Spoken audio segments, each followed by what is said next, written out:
বাংলাদেশি চলচ্চিত্রের ইতিহাসে ৯০ দশকের অন্যতম শ্রেষ্ঠ ও সুদর্শন নায়ক সালমান শাহ। মাত্র ৪ বছরের ক্যারিয়ারে অভিনয় করেছেন ২৭টি সিনেমায়। চলচ্চিত্রে এক নতুন মাত্রা যোগ করেছিলেন এই নায়ক। তার হঠাৎ মৃত্যুর খবর যেন পুরো জাতিকে স্তব্ধ করে দিয়েছিল। আজ তার ২৯তম মৃত্যুবার্ষিকী। পৃথিবীতে সুখ বলে যদি কিছু থেকে থাকে, সময় যতই এগিয়ে যাক না কেন, এই দিনে কোটি ভক্তের মনে আবার জেগে ওঠে শোক, বিস্ময় আর গভীর ভালোবাসা। সালমান শাহের প্রকৃত নাম শাহরিয়ার চৌধুরী ইমন। তিনি জন্মগ্রহণ করেন ১৯৭১ সালের ১৯ সেপ্টেম্বর সিলেটে। মাত্র ৪ বছরের ক্যারিয়ারে অর্থাৎ ১৯৯৩ থেকে ১৯৯৬-এ ২৭টি চলচ্চিত্রে অভিনয় করে বাংলা সিনেমায় অনন্য ইতিহাস গড়েন।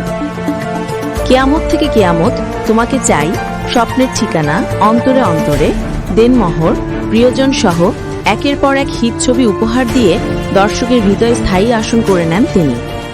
১৯৯৬ সালের ৬ সেপ্টেম্বর সকালে রাজধানীর ইস্কাটনের নিজ বাসা থেকে তার নিথর দেহ উদ্ধার করা হয়। মৃত্যুকে প্রথমে আত্মহত্যা হিসেবে প্রচার করা হলেও শুরু থেকে এই নিয়ে তৈরি হয় নানা প্রশ্ন ও রহস্য। এখনও পর্যন্ত তদন্ত ও আইনি প্রক্রিয়া চলমান থাকলেও তার প্রকৃত মৃত্যুর কারণ স্পষ্ট হয়নি। সালমান শাহের মৃত্যুতে শুধু চলচ্চিত্র অঙ্গন নয়, পুরো বাংলাদেশ হারিয়েছিল এক প্রিয় মুখ, এক আশার প্রতীক। তার অকাল প্রয়াণ দেশের চলচ্চিত্র শিল্পে যে শূন্যতা তৈরি করেছে তা আজও পূরণ হয়নি। মৃত্যুর পরও তিনি রয়েছেন অগণিত ভক্তের মনে। ইউটিউব ও সোশ্যাল মিডিয়ায় এখনও তার সিনেমা ও নাম নিয়ে চলে ট্রেন্ডিং। তরুণ প্রজন্ম এখনও অনুসরণ করে তার স্টাইল ও ক্যারিশমা। সালমান শাহ আজ শুধু অভিনেতা নন, তিনি এক কালজয়ী সাংস্কৃতিক প্রতীক। আজ তার ২৯তম মৃত্যুবার্ষিকীতে ভক্ত অনুরাগীরা শ্রদ্ধার সঙ্গে স্মরণ করছেন বাংলা চলচ্চিত্রের এই চিরমলিন নায়ককে।